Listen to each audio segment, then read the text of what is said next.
जो इसकी गरिमा को जानते हैं ना, वो परमेश्वर के भवन में है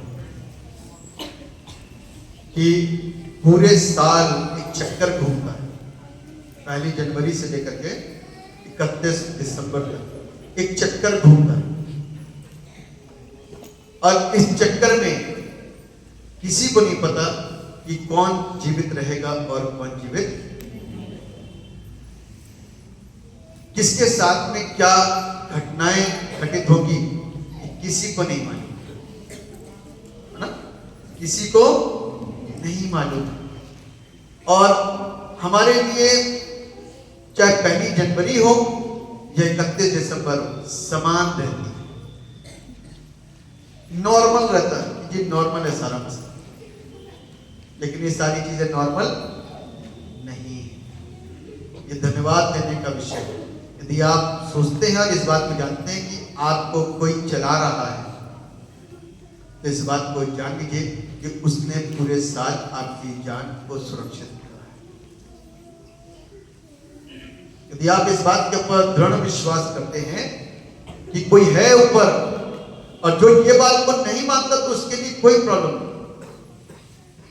उसके लिए कोई प्रॉब्लम नहीं है। अपनी जिंदगी को अच्छी तरीके से जैसे जीता है वैसे जिए। लेकिन कोई इस बात को जानता है कि कोई है, सारे अधिकार उसके पास में है, जो इस बात को सोचता है कि मेरा इतना धन, जितना धन हमारे पास में है, इतनी सारी चीजें हैं, लेकिन सारी चीजों के ऊपर अधिकार उसका है, तो वो इंसान परमेश्वर की ओर से हर एक दिन के लिए परमेश्वर को धन्यवाद देगा। और आखिरी दिन ये धन्यवाद देने का दिन है, थैंक्स गिविंग का दिन है, एक यादों को ताज़ा करने का दिन है कि आप याद कर सकते हो कि हम कैसे कैसे पूरे साल में गुजर करके आए ना। परमेश्वर को धन्यवाद। अपनी आंखों को बंद करेंगे और दुआ करेंगे। जीवित और समर्थी पिता परमेश्वर, हम आपको धन्यवाद देते हैं आपके तमाम उन आशीषों के लिए जो आपने दी। अब इस समय प्रभु हमें आपकी जरूरत है, क्योंकि प्रभु बगैर पवित्र आत्मा के परमेश्वर आपके वचन के भेद को लोगों के बीच में रखना और बांटना मेरे बस की बात है, क्योंकि वो बातें पवित्र और शुद्ध, और उसकी शुद्धता को और उसकी पवित्रता को और जो कारण से वो चीजें लिखी गई उसको उसी रूप में समझाना और बताना हम नहीं जानते, क्योंकि बाइबल हमको इस बात को सिखाती है कि ये कलाम परमेश्वर के आत्मा की प्रेरणा के द्वारा लिखवाया गया। यानी कि परमेश्वर ने क्या सोचा और क्या लिखा वो परमेश्वर जानता है। आज उसको परमेश्वर की योजना को जानते और समझते हुए कि उसने क्यों लिखा, क्या संदर्भ था, वर्तमान में क्या संदर्भ है, उसको मनुष्य तो समझ नहीं सकता। इसलिए परमेश्वर के मन की बातों को समझाने के लिए पवित्र आत्मा की जरूरत है। परमेश्वर पिता, परमेश्वर पुत्र और परमेश्वर पवित्र आत्मा की सहायता जब मिल जाती है तो सारे काम सरल हो जाते हैं। और फिर जो कुछ जुबान से निकलता है वो मेरी नहीं होती, वो परमेश्वर की ओर से होती है। तो इसीलिए पवित्र आत्मा जी, हम आपका स्वागत करते हैं और प्रार्थना करते हैं कि मुझ में से परमेश्वर की मर्जी को जाहिर, ताकि जो कुछ निकले मेरी तैयारी से यदि मेल खाता हो और यदि नहीं खाता तो उससे भी बढ़ करके प्रभु होने पाए, और लोग इस वचन के द्वारा बचाए जाएं और जो वचन का मेन संदर्भ है उसको सही रीति से समझने पाए। आप दया करेंगे, हम बरकत पाए। यीशु मसीह के नाम से आमीन। प्रभु यीशु के जीवित और समर्थी और जलाली नाम में आप सब लोगों को जय यीशु मसीह की। सबसे मुख्य बात है हमें उस सच्चाइयों को जानना, जैसे कि मैंने आरंभ में भी बोला कि जिसको ये पता है कि परमेश्वर है, अब 10 तो परमेश्वर है। सबसे पहली चीज तो यही समझ लीजिए कि ईश्वर तो एक, जिसने सूरज चांद सितारे मुझको और आपको, जल जंतु वनस्पतियों को, ब्रह्मांड को बनाया।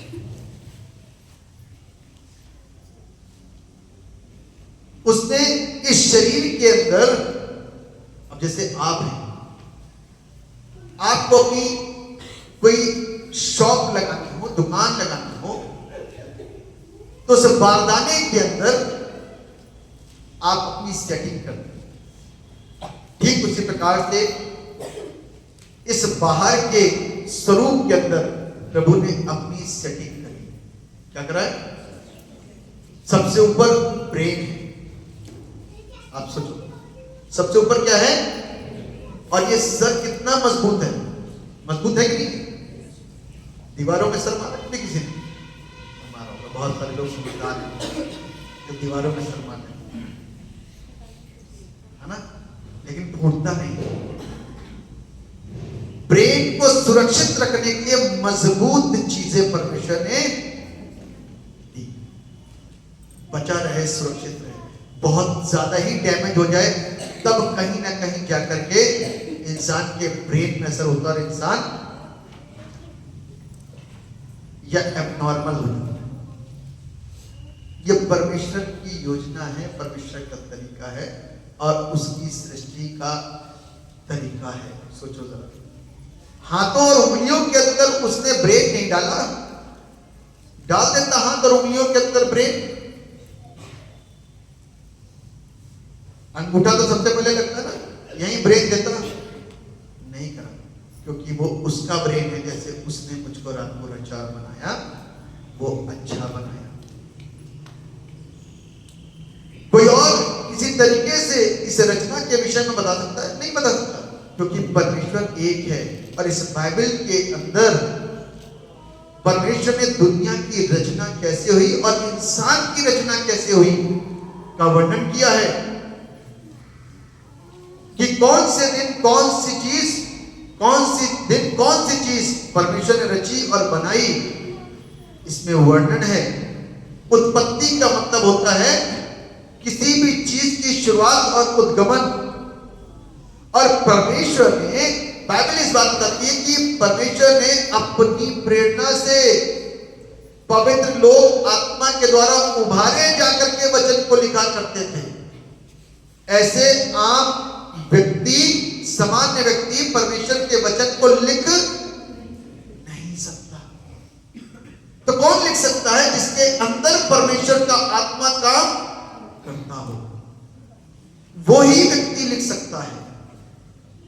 तो ध्यान रखिएगा, परमेश्वर के आत्मा के द्वारा जब पवित्र लोग उभारे गए तो परमेश्वर के वचनों को लिखा। तो उत्पत्ति, सबसे शुरुआत कैसे हुई उसका लिखना बहुत जरूरी था और बाइबल में लिख दिया गया।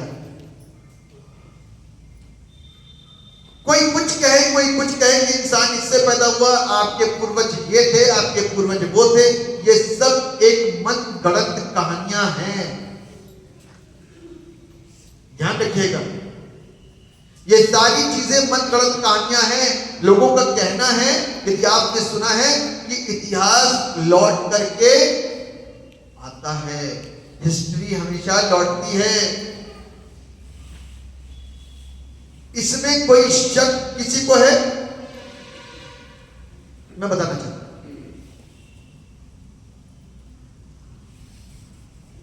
इतिहास लौटने में 100% काम पक्का है। अब संसार में रहते हुए जो माँ बाप ने किया, हो सकता है बच्चों को थोड़ा सा समझ में आ जाए तो हो सकता है अपने आप को सेव कर ले, या फिर सबसे महत्वपूर्ण लाइफ का पार्ट यीशु मसीह के साथ में उनका एनकाउंटर हो जाए तो हिस्ट्री रिपीट होने से बच जाए। हिस्ट्री रिपीट होने से बच जाए। भी जरूर रिपीट होगा। ध्यान रखिएगा, क्योंकि हम सौगात में अपने बच्चों को वही देते हैं जो हमारे अंदर होता है। हम अपने पर कंट्रोल ही नहीं कर पाते, हम अपने ऊपर कंट्रोल नहीं कर पाते। सौगात में बच्चों को वही देते हैं जो हमारे पास है। हमारे पास में क्या है? हमारे पास क्या है? अब कोई इस बात का जवाब दे हमारे पास परमेश्वर का दिया हुआ जीवन है, तो सौगात में वो बच्चों को यही दे पाएंगे। और जिसके पास में बहुत कुछ संसार की चीजें हैं तो वो वही देंगे, तो इतिहास फिर रिपीट होगा। आप सोचो, छोटे बच्चों को कोई सिखाता नहीं, उनको कोई ट्रेनिंग नहीं देता। आप बाइबल को पढ़ने के 10 बार बोलोगे लेकिन नहीं पढ़ेंगे। आप मसीह गीत को गाने के 10 बार बोलोगे, नहीं करेंगे। आप बोलोगे बेटा प्रार्थना में बैठ जाओ, नहीं बैठेंगे, क्योंकि वो अंदर से चीजें नहीं है। अंदर तो कुछ और है, ब्लड के अंदर तो कुछ और जो जोर मारता है। ब्लड के अंदर तो कुछ और चीजें हैं, वो जोर मारती हैं। हम वो कामों को करते हैं। गालियां अपने आप सीख जाते हैं, सीखते कि नहीं सीखते? यानी कि जिस चीज को ओवरऑल एक कंप्लीट तरीके से मैं बताऊं कि बुरी चीजें और पाप को हम अपने आप सीख करके खुद करते हैं। चोरी कैसे की जाए और किस तरीके से की जाए, अपने घर के लोगों को किस तरीके से मूर्ख बनाया जाए, वो अपने आप यहां पर आता है। कोई सिखाता नहीं, कोई ट्रेनिंग नहीं है। आर्मी की ट्रेनिंग है, डॉक्टरी की ट्रेनिंग है, इंजीनियरिंग की ट्रेनिंग है, सारी ट्रेनिंग है, लेकिन पाप करने की कोई ट्रेनिंग नहीं। किसी ने पाप करने की ट्रेनिंग ली कहीं? किसी पास डिग्री है, डिग्री तो बहुत होगी, है ना? डिग्रियां तो बहुत सारी हैं, लेकिन पाप करने की ट्रेनिंग कहीं नहीं मिलती।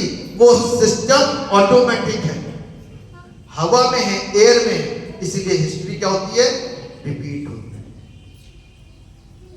हो सकता है कि किसी की आंखें खुल जाएं और उसको लगे कि उनके घर वाले सही नहीं कर रहे, पेरेंट्स सही नहीं कर रहे, तो शायद वो अपने आप को सही कर ले, यदि विवेक प्रॉपर वर्क कर रहा है तो।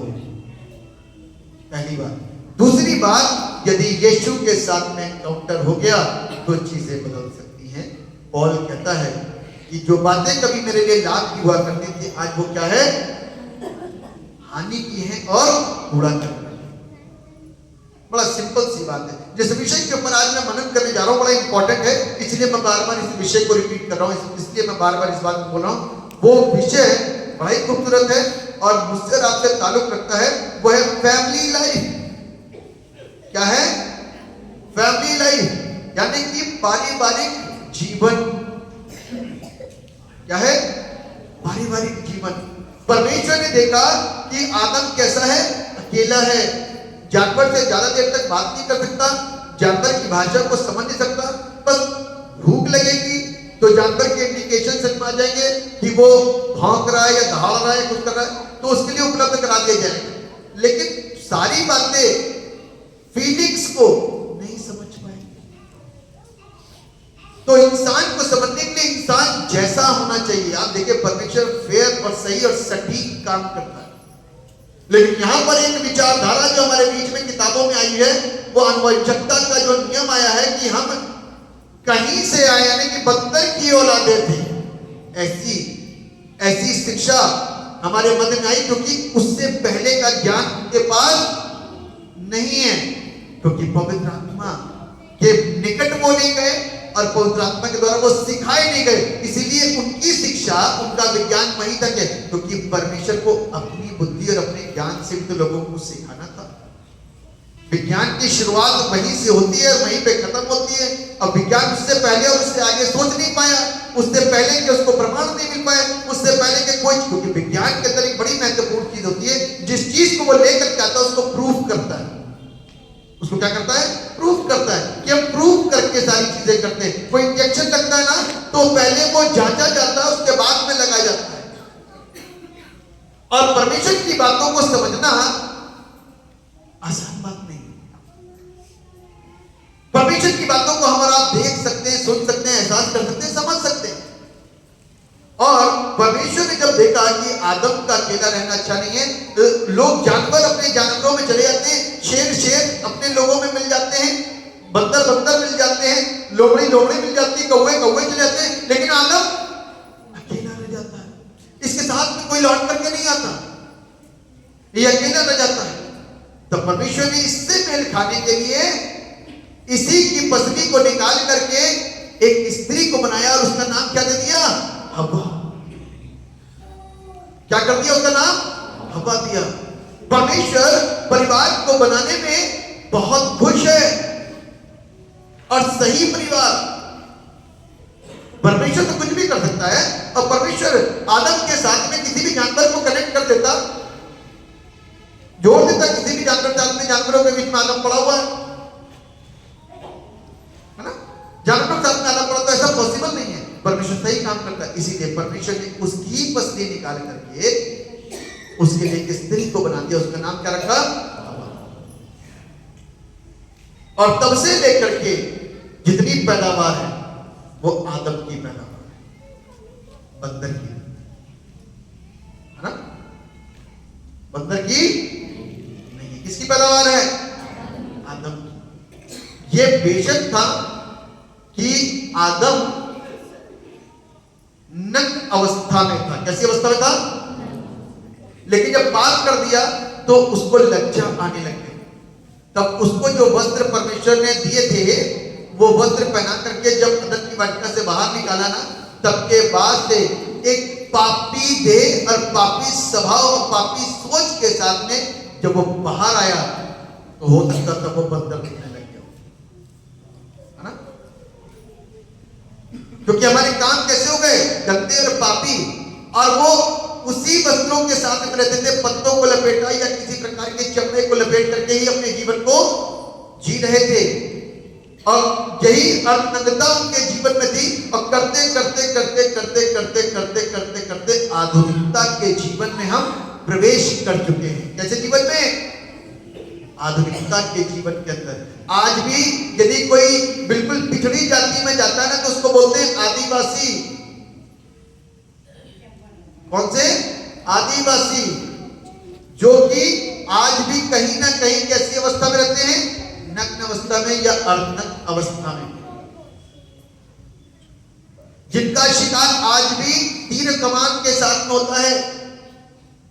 डिस्कवरी चैनल आप यदि देखते होंगे तो पता चलेगा, तीर कमान से वो जानवरों का शिकार करते हैं और उसी को पकाते और उसी को खाते हैं, तरह तरह की चीजें। तो कहने का अभिप्राय यह है कि आज की तारीख में परमेश्वर परिवार के ऊपर अपनी विशेष दृष्टि को डाल रहा है। संतुष्ट है उसको बना करके, खुश है उसको बना करके, लेकिन जब पाप कर दिया ना तो कहता है मुझे इंसान को बनाने के बाद में क्या हुआ? पछताया। आज उसका पछतावा मुझको रात को आदम और हवा को बना करके हुआ, लेकिन आज यदि वो मेरे और आपकी व्यक्तिगत जिंदगी से ना पछताए, मेरे और आपकी व्यक्तिगत जिंदगी से खुश हो, क्या हम और आप बड़े दृढ़ता के साथ बोल सकते हैं कि परमेश्वर मेरे जीवन से खुश होगा? कोई बोल सकता है? क्योंकि एक नशा करने वाला इंसान, एक व्यभिचारी इंसान, एक क्रूर इंसान, एक नफरत करने वाला, एक गुनहगार, एक पापी और तरह तरह के छल और तरह तरह के पाप करने वाला व्यक्ति हाथ खड़ा नहीं कर सकता कि परमेश्वर मेरी जिंदगी से खुश होगा। परमेश्वर किसके लिए आया था मालूम है? पापियों के लिए। पापियों के पाप को अपने ऊपर उठा करके चला गया, और वहां पर हमारे सारे गुनाहों को जो उसने अपने बोझ, जो हमारे गुनाहों के बोझ को अपने ऊपर लाद करके लेकर के गया कलवरी क्रूस के ऊपर, वो हमारे पापों के बोझ को लेकर के गया ताकि हम आजाद किए जाएं। लेकिन आज हम फिर कहां चले गए? मिट्टी में खेलते थे, उसी में नहला धुला करके फिर साफ करके फिर वापस मिट्टी में चले जाते। क्या होता है? वापस मिट्टी में जाने का मतलब फिर वापस पाप भरी जिंदगी को जीना शुरू कर देते। जब बपतिस्मे का वक्त आता है तो इतना पाकिज़गी और इतनी सुंदरता और इतनी दृढ़ता और इतनी गवाहियां और इतना वचन और इतने गाने होते हैं, लेकिन उसके बाद में फिर हम कहां चले जाते हैं? पाप करने। क्योंकि जो पुराना मनुष्यत्व है ना, वो कंट्रोल नहीं कर पाता। क्या नहीं कर पाता? कंट्रोल नहीं कर पाता। जब एक नवविवाहित जोड़ा होता है तो अपने तीसरे अब उन दोनों की औलाद को आने से पहले बहुत सपने सजोता है। क्या करता है? बहुत सपने। क्या क्या सपने हो सकते हैं कि हम उसको ऐसा करेंगे, हम उसको ऐसा देंगे, हम उसको ऐसा करेंगे, उसको ऐसा करेंगे। पता नहीं बाइबल पढ़ाएंगे कि नहीं पढ़ाएंगे, किताब में है कि नहीं, लिस्ट में है कि नहीं है, चर्च भी लेकर के जाया करेंगे जाड़े के दिनों में, लिस्ट में है कि नहीं है। क्योंकि बाइबल एक बात को कहती है कि दुआ करो कि प्रभु की आमद जाड़े के दिनों में, तो वरना हम तो अटक के और लटक के रह जाएंगे। अब प्रभु जाड़े में आएगा, हम बधाइयों में पड़े हैं। और प्रभु यदि जाड़े में आ गया, जो भी अपन गाना गाया अंतिम दिनों के अभिषेक, तो क्या हो गया? हम तो लटक जाएंगे। देखिए ना, क्रिसमस और आज क्या तारीख है? 31 तारीख। कितने दिन हुए? 25 से 31 तक में कितने दिन हुए? 26, 27, 28, 29, 30, 31, मात्र 6 दिन के अंदर। देखिए ये भीड़ कैसी बदलने वाली है। गुड फ्राइडे वाले दिन में भीड़ बदल गई थी। पहले दिन जब यरूशलेम के अंदर यीशु मसीह प्रवेश करा ना, तो उसका स्वागत करा, 5 दिन में बदल गई। ये भी 5 दिन में बदल गई। कल इरादा करा हुआ, कल नहीं चढ़ जाएंगे, ठंडा ज्यादा होगा। और आज भीड़ बदल गई। उस दिन जगह नहीं थी। मैं कह रहा था यीशु मसीह का जन्म हर दिन हो, ताकि हर दिन आपसे, हर दिन क्रिसमस हो, ताकि मेरी हर दिन मुलाकात आपसे हो। लेकिन आप मिलने के लिए नहीं आए। और आपको बताना चाहता हूं कि परमेश्वर आदम से मिलने जाता है। परमेश्वर आदम से मिलने जाता है। और आदम भी रोज परमेश्वर से बात करने गया। आदम भी परमेश्वर से रोज बात करने आया करता है। ये वो स्थान है, ये वो जगह है जहां पर हम बात करने आते हैं। हमें जहां पर हम परमेश्वर से बातें करने के लिए आते हैं, और परमेश्वर भी हमारे मध्य में आकर के हमको अपनी आवाज से, चाहे वो धीरे हो, पता नहीं कौन सा रविवार, कौन सा दिन, कौन सा वीकडे आपको परमेश्वर की तरफ से एक आवाज आए, परमेश्वर आपको आवाज दे, परमेश्वर आपको छुए, परमेश्वर आपके अंदर आए। पता नहीं कौन सा दिन होगा, लेकिन दिन हो सकता है। तो इसलिए जाड़ा मनाइए। ड्यूटी जाते हैं आप जाड़े में, ड्यूटी नहीं छोड़ी आपने, काम नहीं छोड़े, सारे काम करते हैं, खाना खाते हैं और सब्जी लेने के बाद जाना पड़ता है। तो चर्च के वक्त निकालिए, चर्च के लिए वक्त निकालिए। उस दिन ये भीड़ थी कि ये भी भरा है, वो भी भरा, उधर भी भरा, इधर भी भरा, आगे भरा, बाहर का भी जो पंडाल लगाया था वो भी भरा था, जगह ही नहीं थी। लेकिन आज जगह ही जगह, ड्यूटी करने वाले भी मस्त आराम से बैठे हुए। उस दिन ड्यूटी वालों की हालत खराब हो गई। तो बाइबल इस बात को सिखाती है हमको और आपको कि परमेश्वर फैमिली को बनाने में बहुत खुश था, बहुत आनंदित था। लेकिन आज शायद हम मसीह जीवन के अंदर वो भय, वो परमेश्वर के प्रति सम्मान, वो आदर, वो समर्पण दिख नहीं रहा है, दिख नहीं रहा है। सूनापन है। कैसापन है? सूनापन। एक सूनापन होता है जहां पर सन्नाटा छाया हुआ होता है, एक शून्यपन होता है। कितना भी बोलो कि हमें तो समझना ही नहीं। शून्य मतलब समझते ना?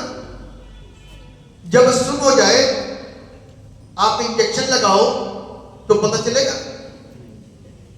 ऑपरेशन कर लो, बड़े से बड़ा हार्ट खोल करके बाहर रख लो, पता चलेगा? नहीं पता। सुनो क्या है, कुछ भी कर लो। आज हमारी जिंदगियां सुन हो गई, कुछ भी कर लो पादी साहब। हमारा तो एक ही जवाब है, अब अगले साल लेंगे क्रिसमस पे।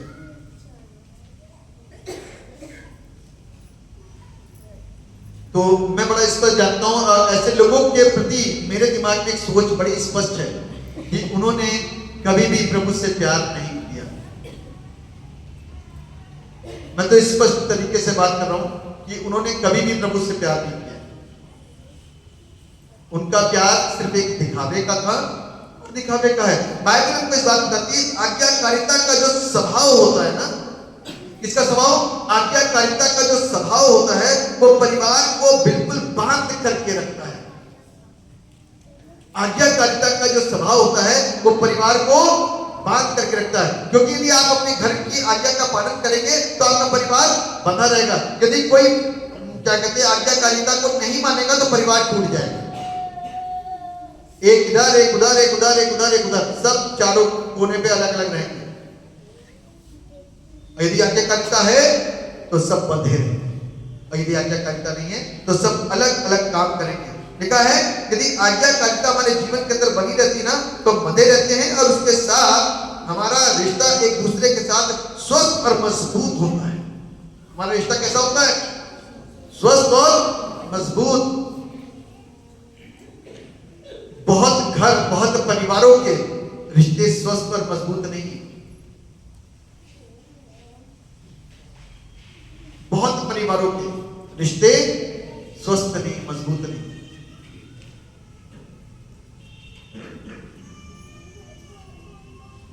आपके जीवन के खुशी के पल थोड़े होते हैं, बहुत थोड़े। डेली खुशी नहीं रहती आपके घर में, पता नहीं किस समय कब पंगा हो जाए। स्वस्थ नहीं, मजबूत नहीं, डर बना रहता है। और जो प्रभु के लोग हैं उनको कभी डर नहीं होता, क्योंकि वो आज्ञाकारिता के साथ में और आज्ञाकारिता में जीवन को जी रहे हैं। आमीन। आज्ञाकारिता में जीवन को जी रहे हैं। बाइबल हमको इस बात को बताती है। इस बात को सोचना हमको जरूर पड़ेगा कि आज्ञाकारिता जो मरियम और जोसेफ ने करी, मरियम और जोसेफ, यूसुफ ने जो आज्ञा का पालन किया वो अपने आप में एक अलग मिसाल है ना? अपने आप में एक अलग मिसाल है। क्या करा था? यही आज्ञा पालन था कि वो परमेश्वर के वचन से और परमेश्वर की जो मर्जी होगी उसको सुनने के लिए तैयार रहना है। बाइबल कहती है यीशु मसीह को पता था कि उसको जो प्याला पिलाया जाने वाला है वो बहुत पीड़ादायक है। कैसा है? बहुत पीड़ादायक है। तभी यीशु मसीह ने पिता से कहा, हो सके तो ये प्याला टल जाए, मेरी नहीं परंतु आपकी मर्जी। बता, यीशु मसीह मानवीय थे और उनको दर्द मालूम है, उनको पीड़ा मालूम है। आज की तारीख में आपको मालूम है कि प्रभु की सेवा यदि आप करोगे, विरोधियों के बीच में मिलकर के सेवा करोगे, तो आपको मालूम है पीड़ा कैसे हो सकती है? जानलेवा भी हो सकती है। लेकिन फिर भी प्रभु मेरी नहीं परंतु आपकी मर्जी पूरी। और उसके बाद में प्रभु ने लिखा हुआ स्वर्गदूत वहां पर आ गए और उसकी सेवा टहल करने लगे।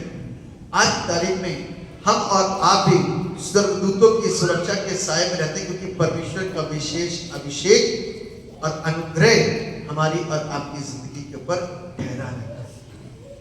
और ये मरियम, मैं सोचता हूं कि इतनी मजबूत कैसे हो गई? क्या सोचते हैं उस समय में कितनी एज में शादी हुआ करती थी? 50 साल में, 20 साल में, 30 साल में, 40 साल में, जो भी एज थी।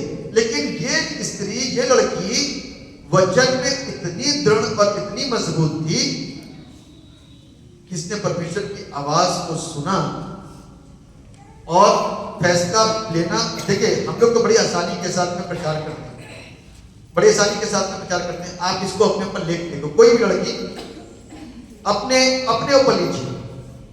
आपको यह संदेश दिया जा रहा है कि तू गर्भवती होगी और उसका नाम यीशु रखना, वो परम प्रधान का पुत्र। अब आप और आपके मां बाप क्या बोले? क्या एक लड़की अपने डिसीजन को व्यक्तिगत तरीके से ले पाएगी कि माँ बाप का हस्तक्षेप लाइफ के अंदर होगा? माँ बाप को बताएंगे, चुपचाप अपने घर को छोड़ करके निकल जाएगी? बड़ा कठिन चीज है। एक लड़के के लिए ये डिसीजन बड़ा कठिन होगा कि जाकर के ऐसी स्त्री को लेकर के आना है तुझे जो गर्भवती है। कितना कठिन है ये फैसला लेना किसी भी पुरुष के लिए। लोग क्या कहेंगे, दोस्त क्या कहेंगे, माँ बाप क्या कहेंगे, रिश्तेदार क्या कहेंगे कि ये पहले से गर्भवती है। विवाह से पहले गर्भवती होना एक पाप माना जाता है आज के समाज में।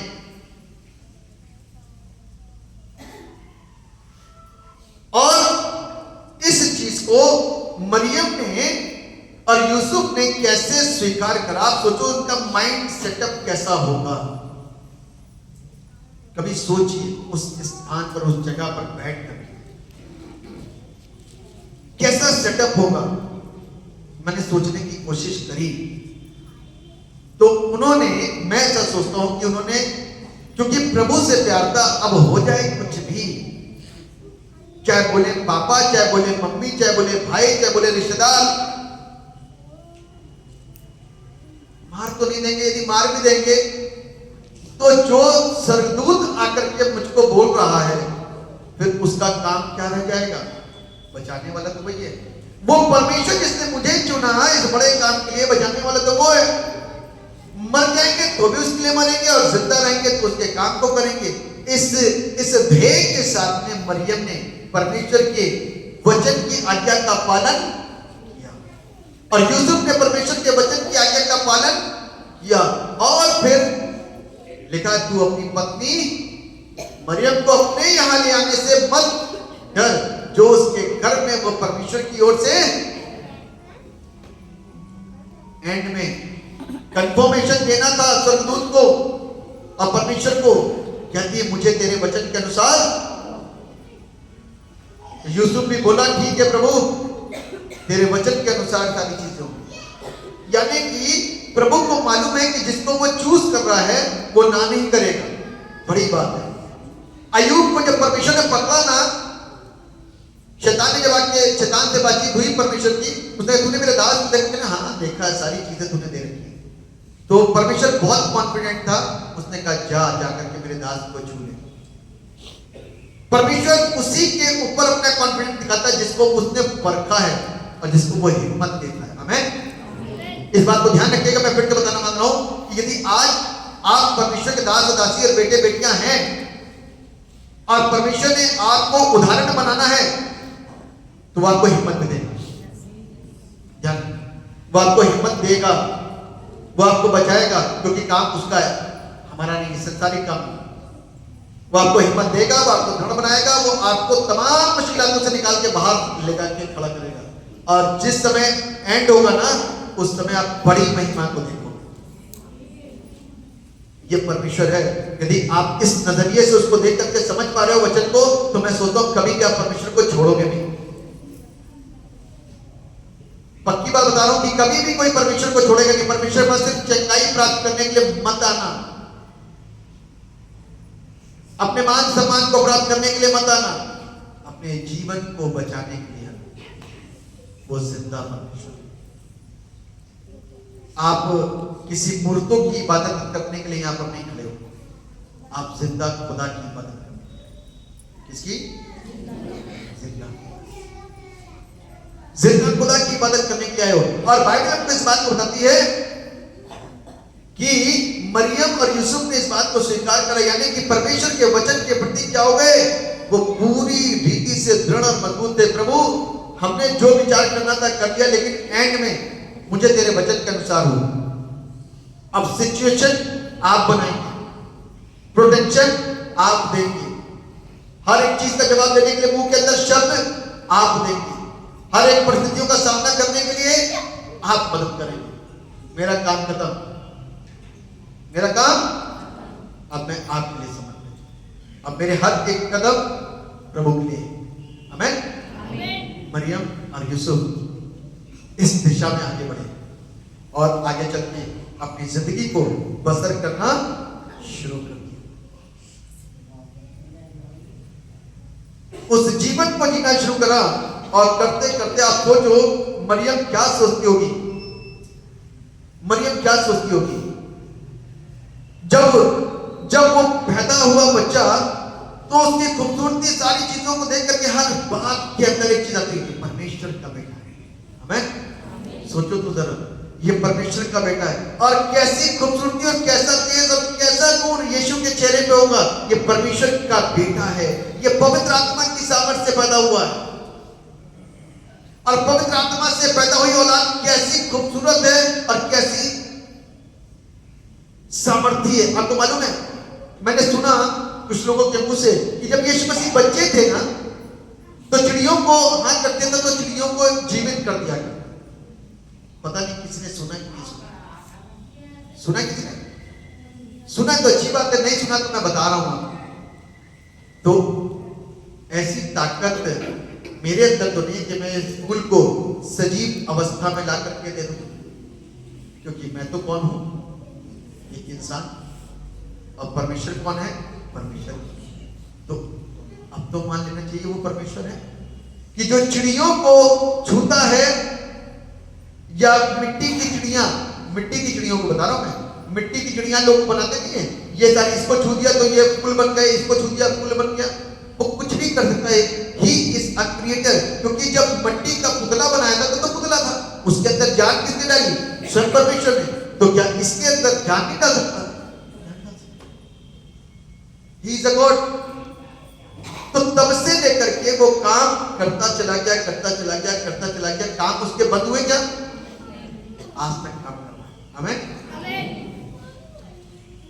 आपका हमारा विरोध जरूर होगा, लोग बोलेंगे बहुत कुछ, लेकिन डरना नहीं। वो जिंदा परमेश्वर, मरना सबको है और परमेश्वर की मर्जी के बगैर हमको कोई टच नहीं कर सकता।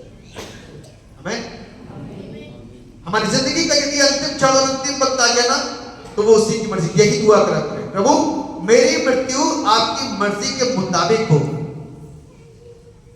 मेरी मृत्यु आपकी मर्जी के मुताबिक और आपके अनुसार हो। और उसके बाद में अपनी जिंदगी को आगे बढ़ाइए, जीना आरंभ करिए। परमेश्वर आपको और हमको सपोर्ट करेगा। तो इसीलिए दूसरी बात मैं आपके साथ में शेयर करना चाहता हूं कि प्रभावशाली पोषण जो है, उसकी सहायता हमारे बच्चों को परमेश्वर के वचन के अनुसार मिल जाती है। यानी कि एक इफेक्टिव नर्चरिंग। बच्चों को मजबूत बनाने के लिए आप क्या क्या करते हो? एक माए, एक बाप क्या करते हैं? बच्चे अच्छे हो, जाड़े में सुरक्षित रहें, तो दूध में ड्राई फ्रूट्स वगैरह भी डाल देते हैं, हमको पिलाते हैं और गर्म चीजें अच्छी देते हैं।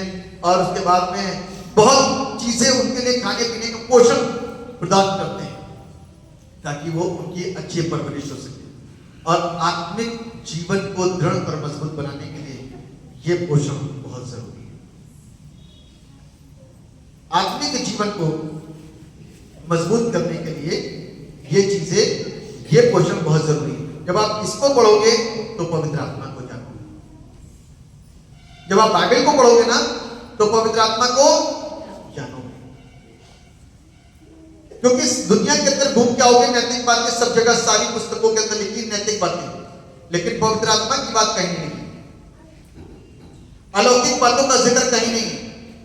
आप सब कुछ कर लो, अलौकिक बातों का जिक्र कहीं भी नहीं है। परमेश्वर की आत्मा, पवित्र आत्मा का वर्णन कहीं पर भी नहीं है सिवाय बाइबल। और बाइबल के अंदर जब पवित्र आत्मा का जिक्र आता है, तो जब हम बाइबल पढ़ते हैं ना, तो ध्यान रखिएगा, हम पवित्र आत्मा की अगुवाई में चलाए और बढ़ाए जाते और आशीषित। पवित्र आत्मा की अगुवाई में हम आगे चलाए और बढ़ाए जाते हैं और आशीषित होते हैं। इसीलिए हमारे लिए जो नर्सरिंग है ना, जो हमारा पोषण है, वो असरदार होना चाहिए। कैसा होना चाहिए?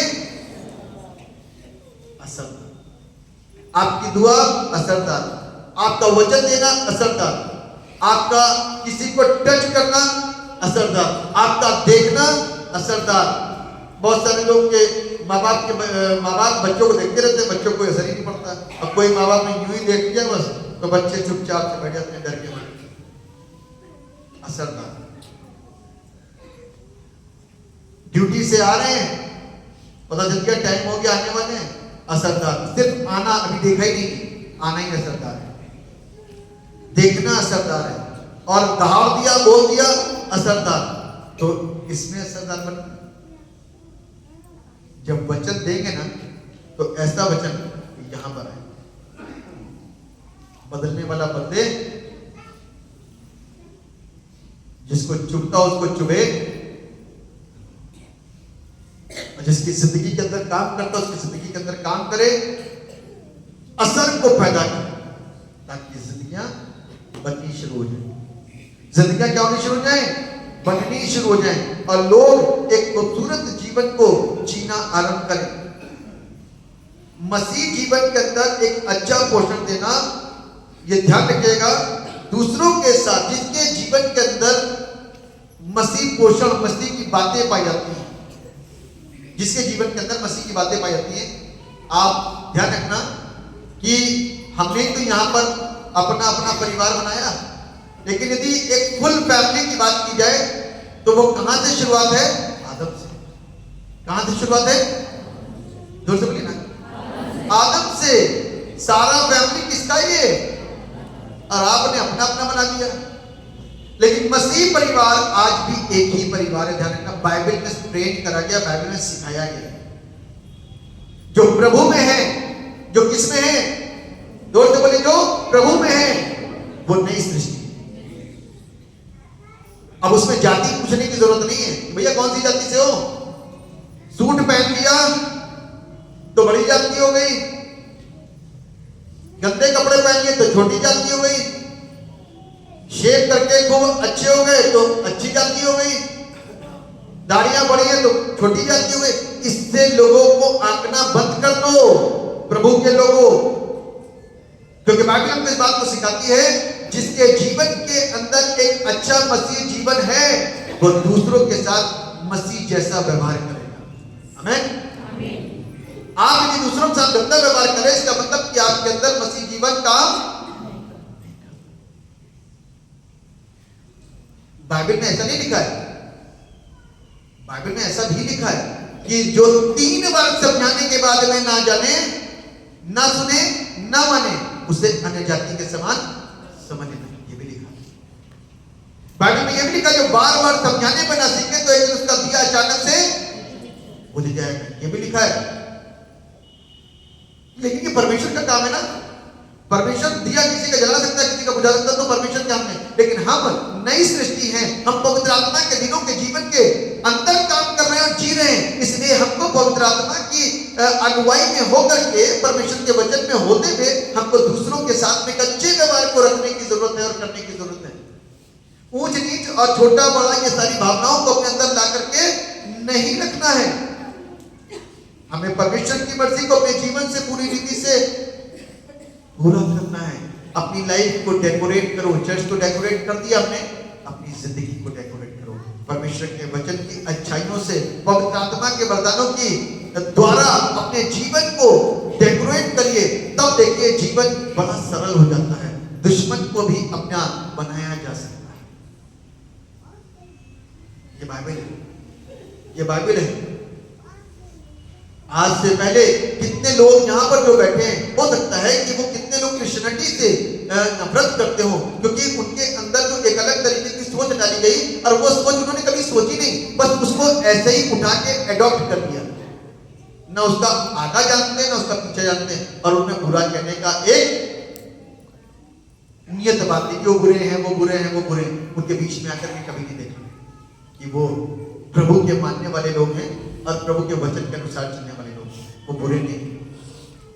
बुरा तो हमारा स्वभाव है, बुरा हमारा आचरण है, बुरा हमारा काम है, जो हर एक के अंदर पाया जाता है। कोई उसको धर्मों में मत पाती, उसको इंसानियत पाती है। नशे का स्वभाव हर एक व्यक्ति का है, गाली का स्वभाव हर एक व्यक्ति का, बुराई का स्वभाव हर एक व्यक्ति का, क्योंकि बाइबल के अंदर सिर्फ एक बात लिखी है कि जो कुछ भी यहाँ पर उत्पन्न होता है वो बुराई उत्पन्न, अच्छा तो तभी उत्पन्न होगा जब हम यीशु की औलादे होंगे। आमीन। अच्छा तभी, फोन बंद कर दीजिए अपने।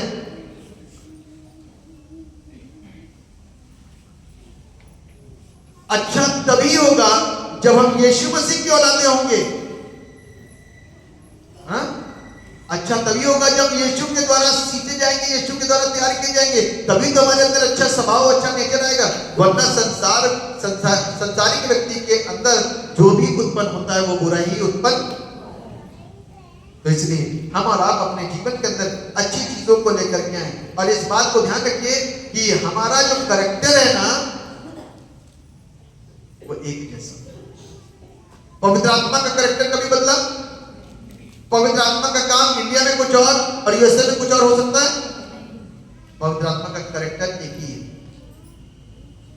तो परमेश्वर के लोगों का भी कैरेक्टर एक सही, ध्यान रखना, कहीं का भी हो, लेकिन दिल से दिल और मन से मन और काम से काम जुड़े रहेंगे, क्योंकि पवित्र आत्मा हमको बदलने नहीं देगा। पवित्र आत्मा हमको बदलने नहीं देगा। हमारी लाइफ के अंदर वही फंक्शन काम करेंगे जो यहां से दूर बैठे हुए व्यक्ति के जीवन के अंदर काम कर रहे हैं, क्योंकि वो भी पवित्र आत्मा से भरा हुआ और हम भी पवित्र आत्मा से भरे हुए। और जो पवित्र आत्मा वाले लोग हैं वो पवित्र आत्मा की उस गंभीरता को, उसकी गहराइयों को, और उसके काम को और उसके मकसद को जानते हैं। इसीलिए तो आज परमेश्वर का काम बढ़ रहा है। क्यों बढ़ रहा है परमेश्वर का काम? Just because of Holi spirit. परमेश्वर की दया से और परमेश्वर की करुणा से ये काम बढ़ रहा है। नॉर्मल जिंदगी तो सारे लोग जीते हैं, लेकिन आज ये दौड़ भाग दुनिया के अंदर क्यों शुरू हो गई है? सिर्फ पवित्र आत्मा ने काम करना शुरू करा, परमेश्वर काम कर रहा है, इसलिए ये दौड़ भाग शुरू हुई है।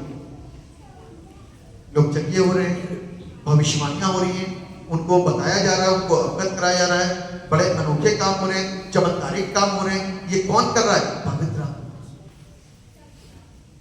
उसके बगैर कोई कुछ हो सकता है? और जब ये सारी चीजें यूनिवर्सल हो गई, कैसे हो गई? यूनिवर्सल हो गई, सारी दुनिया में फैल गई ये सारी बातें, तो लोगों ने एक ठप्पा लगा दिया, धर्मांतरण। क्या कर दिया? यानी कि छोटी मोटी बातों को तो लोग इग्नोर करते हैं, जब बड़ी बात होने लग गई, भीड़ की भीड़ एक तरफ भागने लग गई, क्योंकि पवित्र आत्मा का काम फ्लो में सारी दुनिया में होना शुरू हुआ। फ्लो में सारी दुनिया में होना शुरू हुआ, तो सारी दुनिया के लोग जाग गए, ये हो क्या रहा है? सोचो तो सही, सारी भीड़ उसकी तरफ चली जाती है। किसने बोला था? शास्त्रियों ने बोला था आपस के लोगों से कि सोचो तो सही, सारी भीड़ यीशु के पीछे होली है। आज सारी दुनिया के अंदर ऐसा ही है, क्योंकि देखिए सच्चाई की तरफ तो खिंचाव होगा ही होगा, चमत्कार की तरफ तो खिंचाव होगा ही होगा। अब जो अपने आप को प्रूफ करते हो कर लें, लेकिन परमेश्वर तो परमेश्वर ही है, परमेश्वर को कोई भी हरा नहीं सकता। ये परमेश्वर शैतान कुप्रभाव जरूर डालेगा, डराएगा, धमकाएगा, मार देगा, सब कुछ करेगा, लेकिन पवित्र आत्मा का तोड़ नहीं है उसके पास में। आमीन। हम इतनी पावरफुल चीज को लेकर के बैठे हैं और इतनी पावरफुल शक्ति के साथ में हैं और इतने पावरफुल परमेश्वर के साथ में हैं, जिसको शैतान टच करने से और देखने से भी डरता घबराता है। शैतान के पास में इसका कोई तोड़ नहीं, वो गिरा देगा। देखो अय्यूब के जीवन को, अय्यूब के परिवार को पूरा तहस नहस कर दिया, लेकिन जब परमेश्वर ने फिर से अय्यूब के परिवार को बनाना शुरू करा ना, तो उसको गिरा पाया, उसको तोड़ पाया शैतान? नहीं, उसका तोड़ ही नहीं। परमेश्वर के सामने कैसा है वो? कैसा है? बेजान, बेकार। और आप किसकी औलाद हो? यीशु मसीह की। कन्वर्ट मत हो जाना दूसरे, क्योंकि जो बेजान है वो आपको भी बेजान बनाने के लिए ना आपके ऊपर धावे बोलता है। ध्यान रखना, वो आपके ऊपर धावे बोलता है।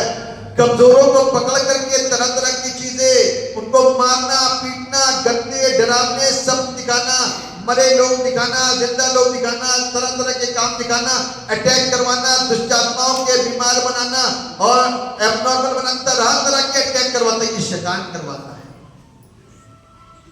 शैतान किसको टच करता है मालूम है? कमजोर लाचार लोगों को।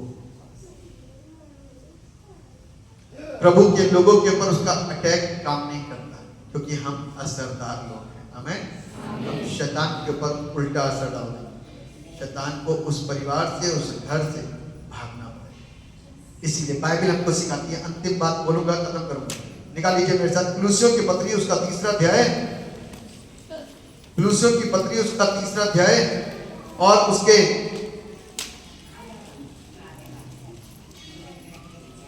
कुलुस्सियों 3 और उसके 12वें पद से क्या लिखा हुआ, जरा कोई एक जन जोर से पढ़े।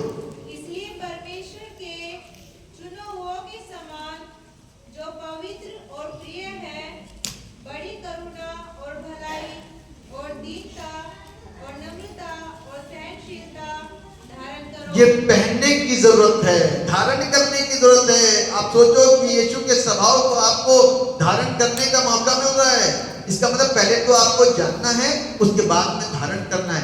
करूं कि ना करूं, है ना? अब चर्च में आप आ गए, आपको पता है कि यहाँ पर बीड़ी मना है, सिगरेट मना है, नशा मना है, अपराध मना है, बुराई मना है, छल मना है, धोखा मना है, खून मना है, चोरी मना है, तरह तरह की चीजें क्या है? मना है। आपको फैसला लेना है कि करूं कि ना करूं, है ना? करूं कि ना करूं। ये तो एक नैतिक जीवन की बात है। जब कोई एक नॉर्मल सा इंसान अपने किसी भी महकमे में जाएगा, कोई टीचर यदि सिगरेट और बीड़ी पीता होगा तो स्टूडेंट को पढ़ाते समय टीचर सिगरेट और बीड़ी पीता ही नहीं पीता है, तब बीड़ी सिगरेट नहीं निकलेगी। जो नशा करने वाला है अपने काम पर जाकर के नशा कभी नहीं करेगा।